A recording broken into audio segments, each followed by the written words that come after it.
Hello, everybody, and welcome to episode 3 of the Travel Bug Girls podcast. We're so glad you're here. Hi, everybody. Thanks for being here.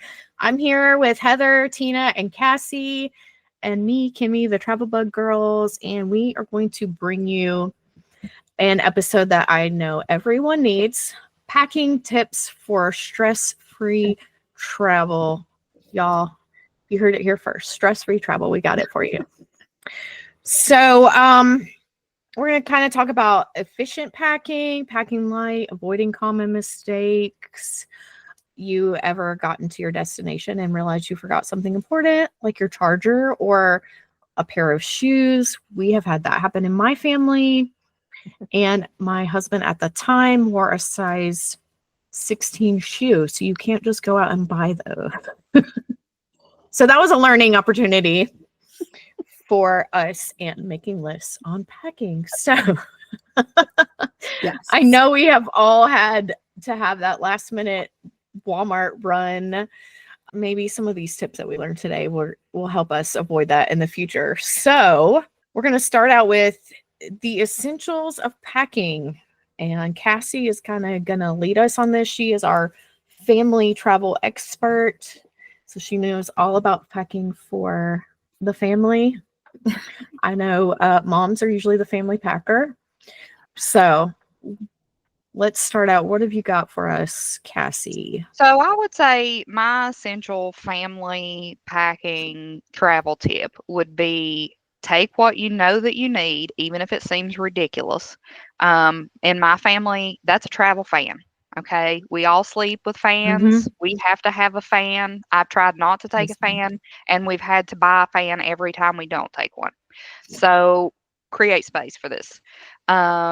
Also, things that your family uses regularly. I like to come up with a rough list. I like to start throwing stuff in my bag as the trip is coming up within weeks. And then usually a day or two before, I take everything in my bag out, lay it out, and go over each day what we think the weather is going to be. Do you need to add to this or take away from this outfit? Use all available space. Your shoes have space in them. Use that space. Okay. So if your kid has something they sleep with, take it. No matter how you got to take it, if you take the batteries out, take it. Just take it. It will save you a headache in the future. If they have a preference, if you go to Disney and you have to have goldfish crackers, Disney does not sell goldfish crackers. They sell Mickey-shaped crackers that are cheesy. But if you got a picky eater, that's not going to fly. So just and snacks. Snacks for kids, doesn't matter. Take them. Snacks for grown-ups. Yes, for also I grown-ups. second the snacks. I am a hangry person. Me too. So if I get hangry while I'm traveling, it's no good. It is no Protein good. bars in my bag every time. Yes. Yes. Me And too. ultimately, why I think it saves you time, and time is money. Mhm. And who wants to go on their trip and be stressed out because you forgot something important? And if it's in your kids' wheelhouse, something that can't be replaced. So it just to pack efficiently saves you time and energy. As I've said before, we're country people. My family's luggage was store bags for a long time. And my mom would still pack in a garbage bag if they would let her check that in baggage on the airline. She would throw it in a garbage bag. So I have become the ultimate packer. Do you have a luggage preference? Like, how do you choose your luggage when you're going on a trip? Do. I would love to hear from anybody. What's your favorite luggage? I'm an American Tourister girl. I have to have a hard, durable suitcase that my children can sit on, ride on, stand on, use as something to play with when we get there. And I'm a reliable backpack person.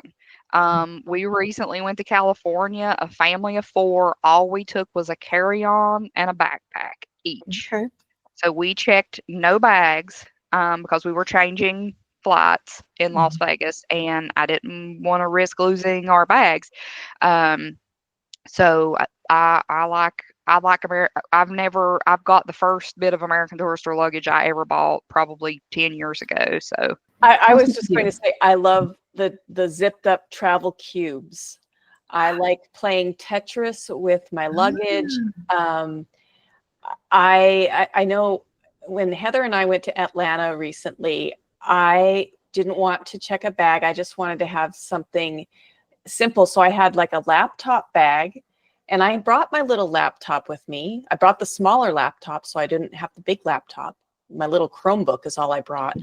But I used one of those packing squares, and I folded everything, just like they do on the TikToks or whatever. I folded everything tiny or rolled, used my shoes to put things inside the shoes because I needed like 3 pairs of shoes for whatever reason. But I still got this all in a small bag. So I love those. And then you never have like the one sweater hanging out that won't quite, because it's contained. Right, because you're zipping it all up, and then you can put that in the other thing, and it creates so much space. And when I use it in my suitcase when I go on longer travels, I mean, I have so much extra space. It's wonderful. I am very particular, not about a brand, but because I travel in Europe so much, Europe is a whole different set of challenges than what we're used to here in the US traveling. So you're often carrying whatever luggage you have up several flights of stairs after a long day of flying, or up a very steep hillside in a city with dog poo on the sidewalk. Like there are obstacles to overcome. So the way I have really mastered this is by packing very light. I only take a carry-on.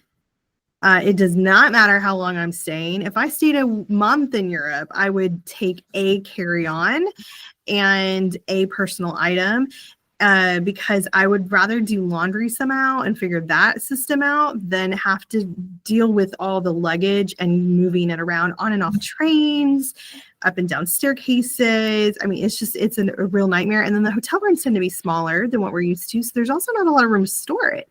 So if you're the girl that has 3 giant hard case suitcases, you're really struggling across the board from the moment you arrive until the very end. And it can be truly, it can ruin your vacation. And the other thing I do is I always have a crossbody purse that fits into another bag. So when I'm like traveling on the airport, I have like a big, usually like my big leather purse. It's a purse, I guess. I don't know. It's almost luggage. I use it like luggage, but it's a giant leather purse. But my crossbody purse fits inside it. And then once I arrive, I take out that little crossbody, and then that goes with me into the streets to do shopping and touristy things. So, speaking of Tina's packing cubes, I have a country version called a gallon Ziploc bag. Yes. And why I like this is when you roll your stuff up in it and you roll the Ziploc bag up and get all the air out of it, it is like a vacuum seal deal. And if you have kids that puke, or my little baby that is dirty constantly for whatever reason, that he has to have 10 outfit changes while we're out somewhere because he's rubbed chocolate down or whatever's going on. He's rolled in the floor of the airport, and I just feel like he's covered in germs and need to change his outfit. You can always use those Ziploc bags to put your dirty stuff in. If you have diapers, they're fantastic for diapers, suckers, snacks. You can always tear open one of your Ziploc bags and use it for something else. And at Disney, when we all match, I write on the bags because I coordinate my mom and dad and sister and brother-in-law. So like we have a Stitch day or we have a Epcot day, I write on the Ziploc bag what day 1 we all wear this outfit. So Heather. That's my packing tip is Ziploc bags. Y'all are clever. I do have something kind of similar to that I use, and that is, and everybody probably has one of these in their house. I don't know where we get them. I don't know how it happens. It comes into our lives. It's a little cinch backpack. Do you know what I'm talking about? Yes. Get it. Somebody gives it to you for free. I don't know, like branded or something. But I have some of these that we've acquired over the years, and we would never carry that as a backpack for summer. Like that's just, we are sturdy backpack kind of people. But to put your shoes in or your filthy underwear or something that you don't want smelling up or dirtying other things in your suitcase as you travel, that is a great thing. Or wet swimsuits. Our last cruise, we were in the water so much. We had 3 different swimsuits each. And then you're trying so hard not to let that touch everything else. If you don't have time to dry them, throw them in one of those until you can get to a place where you can dry it. That's a great alternative to the Ziploc bags. Yeah. But That's Ziploc great bags are idea. great too because they're waterproof. Yeah. Also, Great for those swimsuits. cinch bags I found, like if you go somewhere where you're limited, for instance, we like to go watch the Cincinnati Reds baseball team play, and you don't have to have see-through things, but a bottle of water is $5, and most of the time we use those cinch bags just to take waters or whatever in, because you can take it in if it's sealed. So those cinch bags are fantastic for, quick little running in and out. I don't really need much else when I get there kind of things. Especially with kids, they're fantastic. If you're out of that diaper stage, but you're not out of you need a backup outfit stage, that's fantastic. Mhm. So how do you guys like pack for your days? Like I do this both ways. Sometimes I pack and I'll like pack a whole outfit together and put it in and then sometimes I put all my shirts together, all my pants together. What do you guys do? What works for y'all? I think it depends on where I'm going and what the purpose of the travel is. If it's somewhere I've been a bunch and I'm not really Instagramming, I don't want us all to match or whatever, I'll pack that way.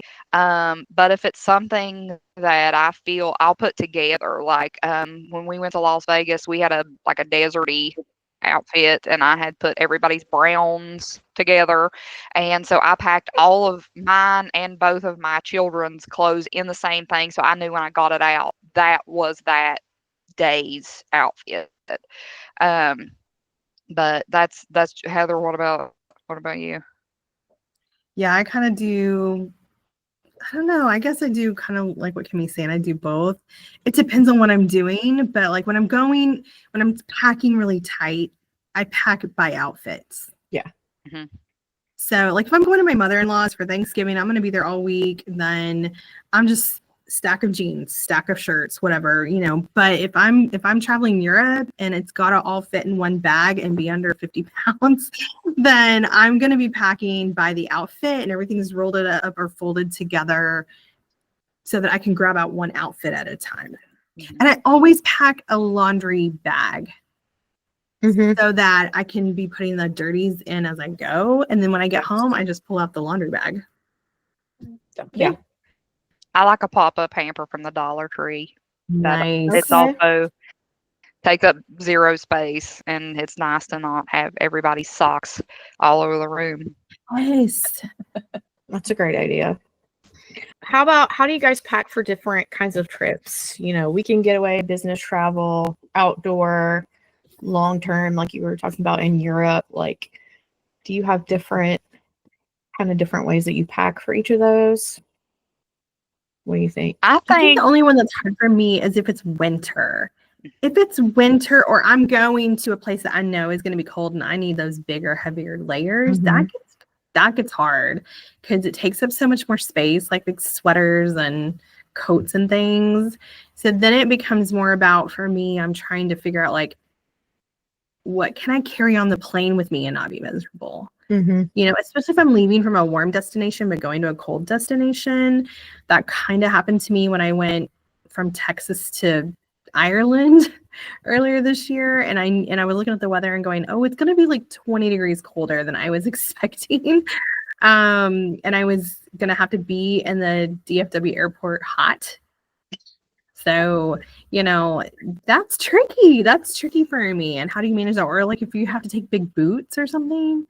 I don't know. I don't know that I've mastered it, but I usually end up taking the bigger, bulkier things and like carrying them with me onto the plane. I agree. If I'm taking a heavier or larger pair of shoes, that's the pair of shoes I'm going to wear, and I'm going to pack the lighter shoes. I will say too, just as a thing with kids, I look at planes, trains, automobiles. What are we going to be on? How long are we going to be on them? I have to entertain my children. The baby's not doesn't do screens a lot. I mean, just because it's his preference, not because I have the moral high road on screens. But he likes to play. So I found that in their backpacks, they all carry backpacks. And I let them take 1 to 2 toys from home. And like, I know this is going to sound silly, but I try to theme some things based on where we're going. So if we're going to the beach in the spring, their Easter baskets are going to be beach themed things. And a lot of those things are going to be stuff that you can do on the plane. Sticker books. This past time, I took some little Lego sets and put them in some tins. But I glued the bottom piece that the Legos like could sit on so they wouldn't lose them. They could like stick them in that tin. And that kept them busy surprisingly for a long time. And also these little fidgety things, they were some, and I even took a picture of them. They were some sticky men I bought off Temu.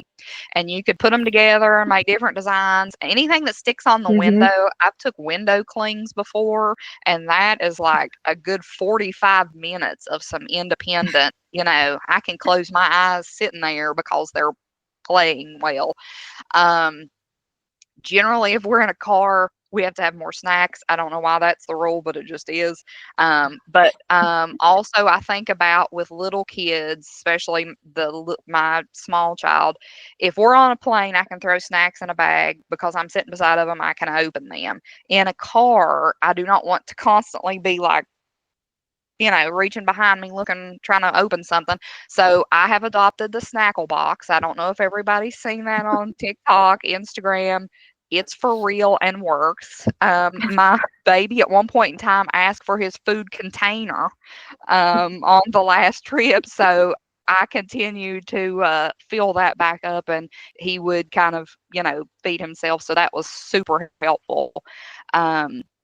But I generally look, Dollar Tree. If it's Disney, if we're flying to Disney, I get Disney themed, coloring books and things like that. That always makes them super excited for, getting there. We also have some games that are on those little rings that, Would You Rather Disney edition, things like that.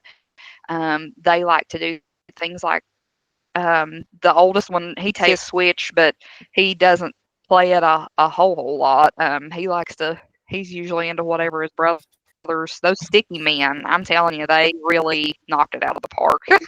I think for me, I try to, when I'm going on a trip that might be a little bit more beachy, or I'm going to teach yoga somewhere at a resort, my clothes are doing double duty.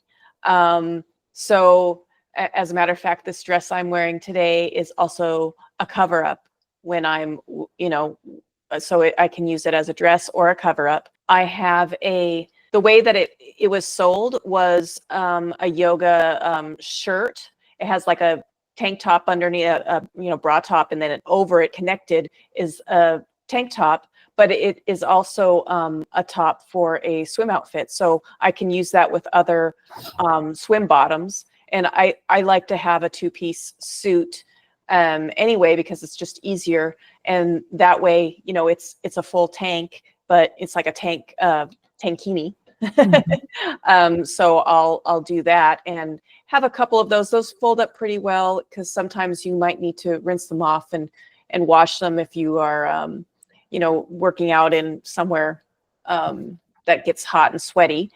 And a lot of things where I'm only having to wear one thing. So like Pantsuit, that's one thing. Jumpsuit, dress.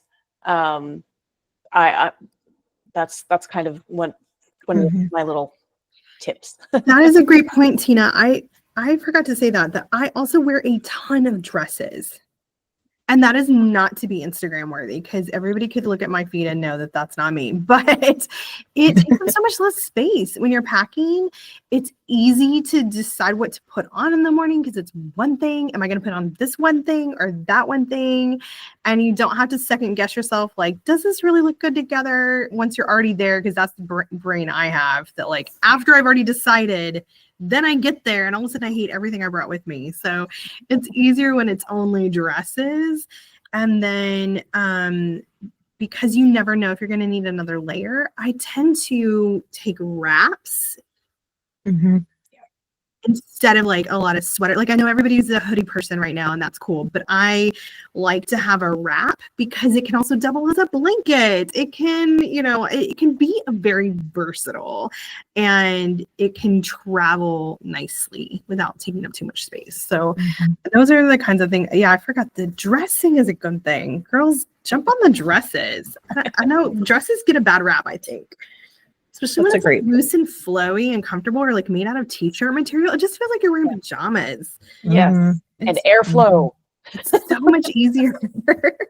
Yeah. So let's talk about, in our last few minutes, common packing mistakes to avoid. First one I had was overpacking, which I have the problem of either I way overpack or I way under, and it's a struggle. So what other packing mistakes do you guys find yourself doing? I always leave a hairbrush. We were talking about randomly leaving things earlier. A hairbrush is always something, like I have a lot of hair. I have to have something to tame this beast in the mornings. And the hairbrush is always like, I don't know. It just doesn't make it in there. I don't know. But I think what I see people doing as a mistake, my mom, for example, did this in Gallenberg. So we packed one bag because we drove. And so when we got there, I got all of my clothes out and put them away. She did not. She lived out of her bag. So when we were coming back, her bag had other stuff in it, and we had 27 store bags of dirty clothes that we had to find room for. And I was like, what is in your bag? And she's like, oh, other stuff. And I was like, what other stuff? Like, why is all this dirty laundry I'm pulling out of my car? So I think, number one, not planning ahead. I didn't do that. It was cold, and we were not braced for the cold and how much time I thought we were going to be in the cold. That's happened on several trips. That's been several themes. Because I think, you're just going in, you're going from your warm car into this warm attraction. You shouldn't need a whole lot of layers, but there's a lot more walking so I think just misjudging your weather and what you're taking is a mistake. And I also think not getting this stuff out of your bag, because I've very much been on trips where I've been like, you know what, I'm not unpacking this thing. I'm going to unzip it and put it in the closet, and we're just going to get our stuff out of that. And that always ends up stressing me out. And I never take enough clothes. I'm a religious underpack. So I always think, well, I'm going to buy a t-shirt from there, and I could just pick up a pair of like black leggings, no big deal. Yeah. And then all of my children are short one outfit. I think one of the biggest mistakes that I've noticed is having the wrong size liquids if you are going to be carrying on. And you may think it doesn't matter. Like when I was coming back from Cancun, when I was coming back, I made it there with it. It was a bottle, it was 4 ounces of contact solution, just had a little bit left. And I was like, okay, I know it's less than 3 ounces because there's just a little bit left, but the container was 4 ounces. And so if they're picky, they're going to do that. Because I saw somebody ahead of me, she had probably nice sized, 4 ounces, probably 4 ounces over what you were supposed to have for TSA. And She had to throw away some really nice makeup and shampoos and conditioners. Another thing for a mistake for me is, I'll remember a brush or a comb or something, but I don't always bring my own shampoo and conditioner. Usually where I'm going is going to have some. So I usually don't even bother with that. Or if I'm traveling and meeting my sister, I know she'll have some because she will bring hers. I probably underpack with shoes. I want to only have one pair of shoes if I can, and I might take two, but then sometimes I get in a situation where I'm like, I should have packed another pair of shoes, like if there's a lot of different kinds of activities or something, I don't know. I try to plan my outfits so that they all work with the same pair of shoes. But sometimes, like when you're adventuring or something, you need like a particular kind of shoe. And then I will have talked myself out of bringing it. And then later I'll be like, this is going to be the worst day because I didn't bring the right shoes. Or the weight situation, like your bags being too heavy. Ooh. That's such a nightmare because you don't find out till you're standing at the counter at the airport. Oh my gosh. That's the good thing about having those little backpack digital weights. Or digital. I got a digital weight off of Amazon. Yeah, a scale. I don't even think it was $10, and we take it because my mom is she really packs the bags. I mean, so you have to weigh her bags several times. But yes, we have to do that. We fly a lot of budget airlines, and if you're already paying a huge amount to pay for a checked bag in the first place, and then to pay for one that's over. I mean, we could have bought another suitcase and packed it and checked it cheaper than I would have paid for the penalty of having a bag that's too heavy. So true. Good point. Last thing real quick before we wrap up. What about luggage locks? Like, do you guys lock your luggage? I know that's a thing. And there's a lot of issues with like TSA breaking locks. What do you guys do? I don't lock mine personally. I don't lock mine. Okay. No. If they want to look in it, they're gonna look in it. Yeah. And I never take anything in my luggage I care to lose. Ever. Yeah, I try not to either. Yeah. If I have something that seems really precious or valuable to me, it is in the bag on my shoulder. Yes. It is not in my suitcase. Yes.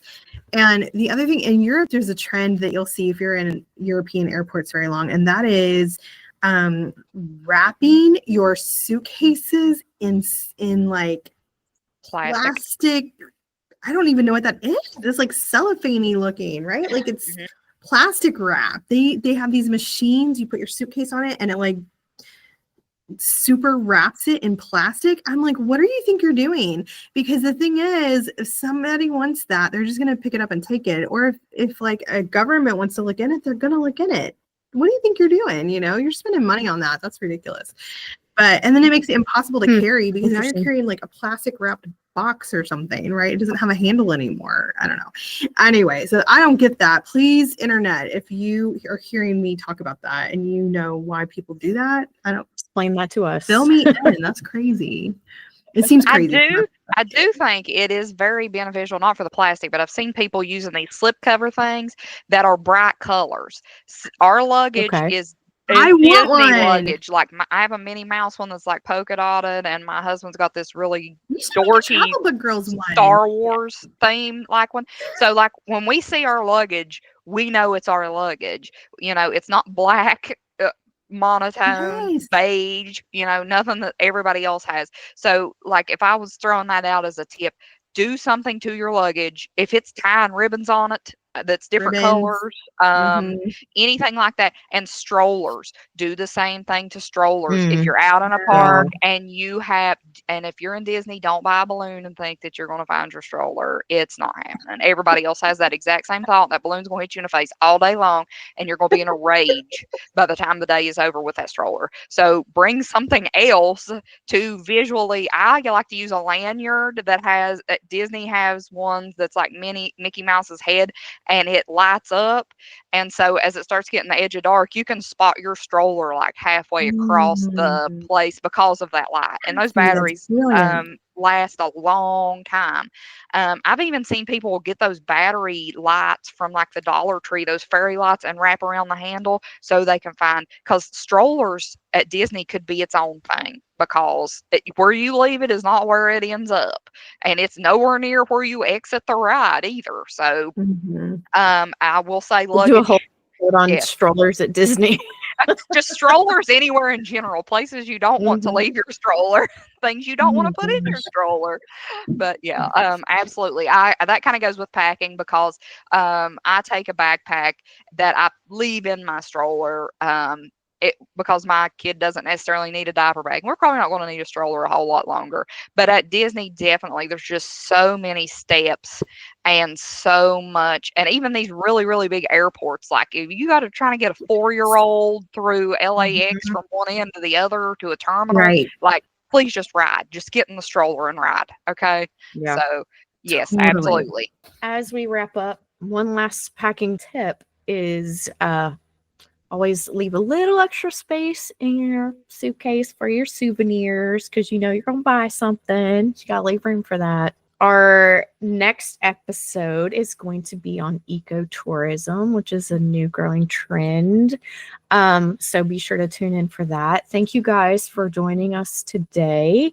And of course, we're going to end with our final question. What destination is on your mind this week? Tina. Costa Rica. Okay. Heather? The Cotswolds. I don't even know what that is. In England. Okay. Cassie? I'm going to go with Washington, D.C. with a disclaimer that my big boy really likes history, and we really want to make it to the Museum of Natural History and the Museum of American History. That's on our list. Cool. You'll love it. Mine right now is Universal, because the whole new Epic universe is coming and it looks so cool. I wish we could all go together. Wouldn't that be fun? It'd be so fun. Yes. So, listeners, now that you've heard what's on our minds this week, we'd like to know where your mind is traveling today. You can share your answer with us on Facebook under this week's podcast question at facebook.com/travelbuggirls. You can find us on your favorite social media by using @travelbuggirls. Join our VIP group. You'll find us in Facebook groups under TBG Travelbugs or at facebook.com/groups/TBG Travelbugs. Thank you for joining us and have a wonderful day.